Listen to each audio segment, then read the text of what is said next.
He said, however, the Lord did not turn from the fierceness of his great wrath, in which his anger burned against Judah, because of the provocations in which Manasseh had provoked him. The Lord said, I will remove Judah also from my sight, as I have removed Israel. I will cast off Jerusalem, this city which I have chosen, and the temple of which I said, my name shall be there. We talk about sometimes grieving the Lord. There's no doubt in my heart that the Lord's grieving over the reality of what has to be done, because the people would not yield. And then I asked myself a question, Rick, are you like Josiah? Are you removing any form of evil from your life? Are you conscientious of the evil that comes across your life?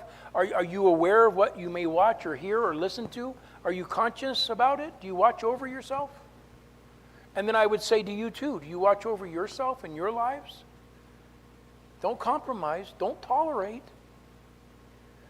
Doing what is right when it's right to do it. We said that. Turning my whole heart, your whole heart, complete, soul and spirit, with all of our strength towards the living God. I want to be like that. I want to be like that. I want to know that when he sees inside of me, he can trust me to do what he wants me to do, when he wants me to do it. And if he doesn't want me to do anything, then I get to wait.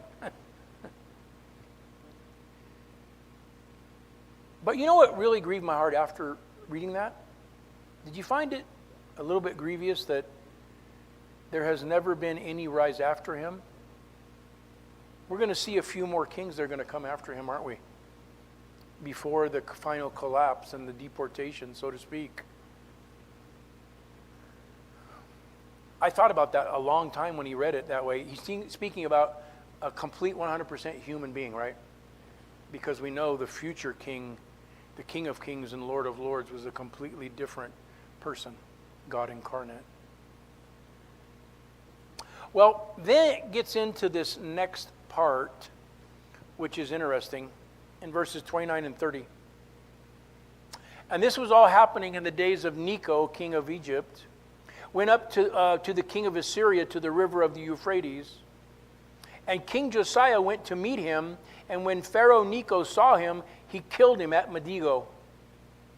His servants drove his body in a chariot from Megiddo and brought him to Jerusalem and buried him with his own tomb. Then the people of the land took Jehoahaz, the son of Josiah, and anointed him and made him king in his father's place. One thing I'm going to point out here before we have to go to Second Chronicles. You know that, right? You got to go to chapter 35 because we don't get enough. We don't get enough. But anyways, something that's very obvious should be obvious to you too. Do you see Josiah going to the high priest and saying, "Inquire of the Lord, did I go?" Do you see anybody exercising the Urim and Thummim? Are they doing anything as far as prayer goes? Are you consulting the Lord? There's a message here for us. Some people say that I'm a child. They do. You know why? Because I say I don't do anything without praying. I give it to the Lord. I don't want to be impulsive. Josiah here is impulsive, folks. And there's a reason. There's a geopolitical move going on here. I'll show you what it is in just a minute. As a result of an invasion prior to the Babylonians. There was an invasion. Did you know that? Did you know the Scythians invaded completely Western Asia long before the Babylonians? The barbarians came through.